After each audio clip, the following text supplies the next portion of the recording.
ग्रामीण भागांत आशिल्लें तें मनीसपण, ग्रामीण भागांत आशिल्लें तें गांवपण, आनी तें गांवपण त्याचे पेक्षा प्रत्येक मनशाक जगोवपाची ताकद आशिल्ली त्या गांवांकच. प्रत्येक मनशाक मदत करताले. हांव सादी उदाहरण केन्ना तें दिता, त्या तुम्ही कोणी तरी अनुभव घेतला आसतलो. समजा आज म्हागे घरा कडेन एक बरो सोयरो आयला जर तूं, हांव आज प्रशांत बाबागेर येवपा आशिल्लो, प्रशांत पावलो ना, पण प्रशांत बाबागेर येवपा आसलो जर तूं, प्रशांत बाबागेर साखरच ना त्या दिसा, आनी त्या वेळाचेर कितें ती सादी खुटी च्या दिवपाची ती, आनी खुटी च्या दिवपाक सुद्दां साखर आनी च्या पावडर ना.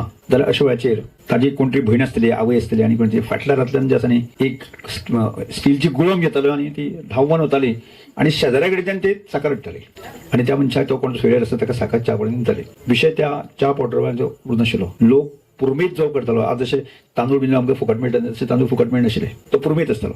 आनी केन्ना केन्ना सादारणसो एक गरीब मनीस आसलो जायत न्ही, तो पुरमेत तागेले 8 म्हयन्याक सोंपतालो, 9 म्हयन्याक सोंपतालो. आतां 9 म्हयन्याक सोंपतालो आसत जायत न्ही, 10व्या म्हयन्याक कितें करप ताणें, 11व्या म्हयन्याक कितें करप, 12व्या म्हयन्याक कितें करप, हो प्रश्न आसतालो. आतां तो प्रश्न आसता जायत न्ही, बाबा संकेत बाबागेर जर बरेच तांदूळ आसत जायत न्ही, शेजारी म्हणटा तूं भायल्यान तांदूळ तो संकेत बाबा दितालो, आनी मागीर जेन्ना परत येता तेन्ना परत ते तांदूळ घेवप. म्हणजे हाजो अर्थ पयशाक किंमत नासली, मनीसपणाक किंमत आसली.